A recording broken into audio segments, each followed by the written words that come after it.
bagi orang-orang yang ingin mengikuti jalan petunjuknya. Karena itu Allah berfirman, wa kullan naqussu 'alaika min anba'ir rusul ma nuthabbitu bihi fu'adak. Dan semua kisah dari rasul-rasul kami ceritakan kepadamu, ialah kisah-kisah dengannya kami teguhkan hatimu. Wa qala Allah Ta'ala fil Qur'anil Karim, wa min abaihim wa dzurriyyatihim wa ihwanihim wajtabainahum wa hadainahum ila siratin mustaqim. Dzalika hudallah yahdi bihi man yasha' min ibadihi. Dan kami lebihkan pula derajat sebagian dari ayah-ayah mereka, keturunan mereka dan saudara-saudara mereka. Dan kami telah memilih mereka dan kami menunjukkan mereka lurus. Itulah petunjuk Allah, yang dengannya Dia memberi petunjuk kepada siapa yang Dia kehendakinya di antara hamba-hambanya. Di dalam kitab Aslur Risalah karya Al-Imam Al-Qusairi disebutkan, Abdul Husain bin Al-Banan berkata, seseorang tidak dapat mengagungkan kedudukan wali Allah kecuali jika ia mempunyai kedudukan di sisi Allah Subhanahu wa taala. Syekh Syarifuddin di dalam kitabnya Al-Latifatul Mardiyah berkata, seseorang yang diberi cahaya petunjuk oleh Allah Subhanahu wa taala, jika disebutkan kepadanya sebagian kecil dari sifat-sifat para wali Allah terdahulu, maka hatinya akan tertarik kepadanya dan segera akan timbul rasa cinta kepada mereka. Al-Imam Al-Hujatul Islam Al-Ghazali berkata, barang siapa yang tidak dapat menjadi seorang wali dari Allah, maka hendaknya ia mencintai wali-wali Allah dan mengimani keberadaan mereka. Semoga ia akan nanti dikumpulkan kepada orang-orang yang ia cintai. Berikut Nabi Allah SAW bersabda, sesungguhnya jika seorang telah ridha, seseorang telah senang mengikuti petunjuk dan amalan orang-orang saleh, maka ia akan semisal dengannya dan sederajat seperti mereka. Dan seseorang yang mencintai kelompok orang, maka akan dikumpulkan bersama mereka. Sebab orang akan dikumpulkan bersama dengan orang-orang yang cintai. Di dalam Sahih Bukhari disebutkan, ada seorang laki-laki bertanya kepada Nabi Muhammad SAW, ya Rasulullah, kapan tiba hari kiamat? Maka Rasulullah kembali bertanya kepadanya, apa yang telah engkau persiapkan untuk menghadapi hari kiamat tersebut? Maka lelaki tersebut menjawab, aku tidak menyiapkan apapun untuk menghadapinya ya Rasulullah, selain hanya mencintai Allah dan Rasul. Maka Rasulullah menjawab, engkau akan berkumpul kepada orang-orang yang engkau cintai. Di antara faedah dari mencintai orang-orang saleh adalah seperti yang diungkapkan oleh Syekh Abu Saleh Hamdun bin Amr Al-Qisar An-Nasaiburi,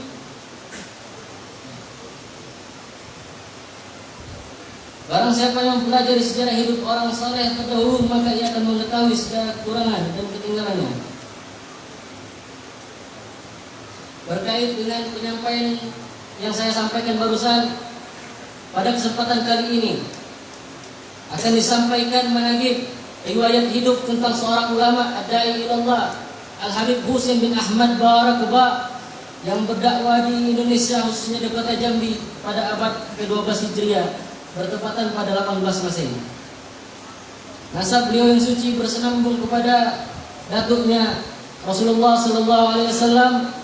Beliau Al-Habib Husain bin Ahmad bin Abdurrahman bin Ahmad bin Abdurrahman bin Umar bin Abdurrahman bin Umar Barakubah bin Ahmad Al-Aqsah bin Muhammad Al-Majdub bin Abdullah Ba'alawi bin Alwi Al-Ghuyur bin Ustaz Azam Muhammad Al-Faqih Muqaddam bin Ali bin Muhammad Sahib Murbat bin Ali Khalid Qasam bin Alwi bin Muhammad bin Alwi bin Ubaidillah bin Ahmad Muhajir bin Isa Ar-Rumi bin Muhammad An-Nagib bin Ali Al-Raydhi bin Ja'far As-Sadiq bin Muhammad Al-Bagir bin Ali Zainal Abidin bin Sayyidina Husain As-Syahid bin Ali Zainal bin Sayyidina Ali Karamallahu wajhahu bin Ali bin Abi Thalib, anak putra dari Sayyidah Fatimah Az-Zahra binti Muhammad sallallahu alaihi wasallam.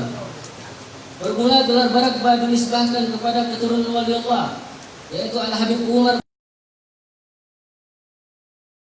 bin Abdullah bin Alwi bin Muhammad Faqih Muqaddam. Mengenai gelar Barakubah ini belum didapat keterangan yang jelas. Apakah beliau mempunyai pundak yang kuat? Di dalam bahasa Arab disebut Raqabah. atau berhubungan dengan suatu tempat yang terdapat sumur atau pohon kurma di kota Tarim yang disebut Barakabah. Kehidupan Al-Habib Husain bin Ahmad Barakabah, beliau lahir pada abad ke-11 Hijriah bertepatan pada tahun 17 Masehi atau sekitar tahun 1995 Hijriah di Tarim, sebuah kota kecil di negeri Hadramut yang merupakan kota asal seluruh Bani Ali berkahi yang merupakan tempat bermunculannya para wali. Pada masa kelahirannya merupakan zaman keemasan di mana saat itu hidup para ulama semisal Al-Habib Al-Qutb Al-Habib Abdullah bin Ali Muhammad Al-Haddad. Ketika Habib Husain bin Ahmad Barakabah lahir, beliau dibawa oleh ayahnya kepada Shahibul Ratib Qutbul Irsyad Ghathil Ibad wal Bilad Al-Habib Abdullah bin Ali bin Muhammad Al-Haddad untuk bertabarukan. Beliau tumbuh dalam asuhan ayahnya dan dididik dalam lingkungan para ahli ilmu. Waktunya dihabiskan dengan menuntut ilmu pengetahuan agama, mendalam ilmu fikih mazhab, menghafal Al-Quran, dan guru utama beliau adalah orang tuanya sendiri. Di masa kecilnya beliau hidup di lingkungan para wali Allah dan para faqih seperti Al-Habib Muhammad bin Ahmad Al-Mashhur, Al-Habib Abdullah bin Ali Al-Haddad, Al-Habib Abdullah bin Ahmad bin Faqih, Al-Habib Ahmad bin Umar Al-Hindwan, Al-Habib Ahmad bin Zain Al-Habsyi, dan banyak lain guru yang seperti itu. Akhlak beliau sebagaimana akhlak yang kakeknya Al-Habib Abdullah Ba'alawi bin Ali Al-Ghuyur bin Faqih Muqaddam yang memiliki sifat-sifat zuhud, wara', hafal Al-Quran, alim, beribadah semangat, mengerjakan amal kebaikan, berkhidmat untuk lingkungannya, dan mempunyai sifat tawadhu. Jika beliau berkumpul bersama sahabat-sahabatnya dan guru-gurunya, menunjukkan sifat tawadhu'nya, orang-orang sekitar tidak mengetahui kalau beliau adalah orang-orang yang mempunyai kemuliaan yang tinggi. Beliau melebur menjadi satu dengan kumpulan jamaah tersebut. Hijrahnya Al-Habib Husain bin Ahmad Barakabah ke Jambi pada sekitar tahun 1120 Hijriah. Al-Habib Husain bin Ahmad Barakabah meninggalkan kota Tarim dan melakukan perjalanan menuju India bersama saudaranya Al-Habib Zain bin Ahmad Barakabah.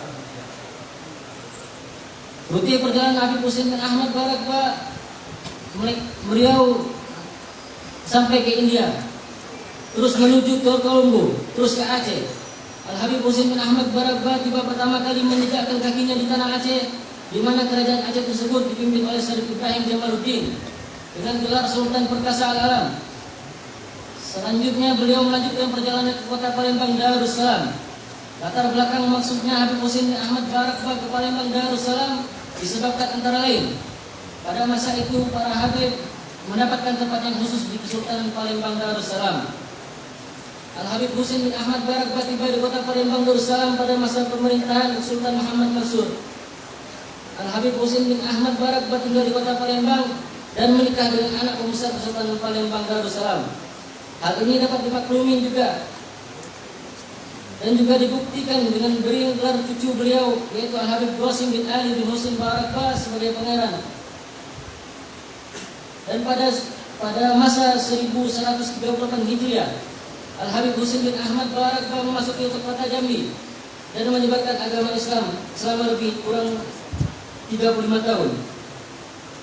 Kepindahan Al-Habib Husain bin Ahmad Barakabah diperkirakan setelah tujuan dakwah juga mempunyai latar belakang, yaitu agar anak cucu beliau dapat berkembang di Nusantara ini.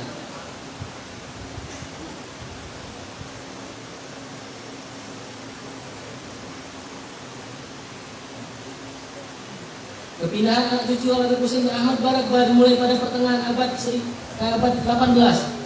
Pada tahun itu telah bermunculan kerajaan-kerajaan bercorak maritim yang tumbuh dan berkembang sejarah dengan pertumbuhan dan perkembangan Islam di Indonesia. Di kota Jambi sendiri, Al-Habib Husain bin Ahmad Barakabah menyebarkan dakwah, mengajak umat ke jalan Allah Subhanahu wa taala bil hikmah wal mau'izatil hasanah. Dikarenakan keberadaan beliau sebagai orang yang pertama kali masuk kota Jambi dari kalangan Ahlul Bait, maka di tangan beliau lah tanggung jawab dakwah. yang disampaikan kepada umat dengan kesabaran dan kegigihan hingga beliau mendapat tempat dan simpati di kalangan umat, baik di masyarakat kecil, menengah maupun penguasa ya.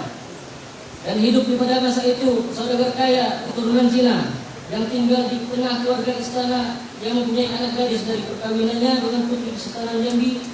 Nama saudagar tersebut adalah Datuk Sintai. Tergerak di hati Datuk Sintai untuk mengambil Al-Habib Husin dan Akbar sebagai mentunya untuk dikawinkan dengan putrinya bernama Nyai Resik. Diriwayatkan juga bahwa selain Nyai Resik, Al-Habib Husin bin Ahmad Barakbah juga menikah dengan 3 istri yang ditempatkan yang terpisah dan masing-masing mempunyai anak keturunan.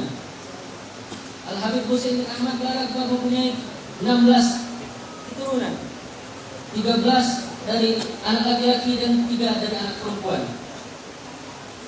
Al-Habib Husin bin Ahmad Barakbah pulang ke rahmatullah pada tahun 1173 Hijriah yang bertepatan pada 1760 Masehi. Di tempat beliau berdakwah yang hidup bersama keluarga, yaitu di kota Jambi tercinta. Beliau dimakamkan di pemakaman Tambak, Kelurahan Tahtul Yaman, Kecamatan Pelayangan, Seberang, Kota Jambi. Makam beliau dikenal sebagai makam keramat Tambak. Jazakumullah khairul jaza. Kata ini mudah-mudahan dengan penyampaian manaqib dari beliau ini kita didapatkan berkahnya, kita dapatkan hikmah yang baiknya, dan kita diluruskan istiqomahkan sampai akhir hayat kita pada tarik jalannya aslabun salihin. Rabbana fa'na bi barakatihim wa hadina husna bi hurmatihim wa aminna fi tariqatihim wa mu'afati minal fitani ya rabbi bil mustafa balligh maqasidana waghfir lana ramadhan ya wasal karami. Hadza minni wassalamu alaikum warahmatullahi wabarakatuh.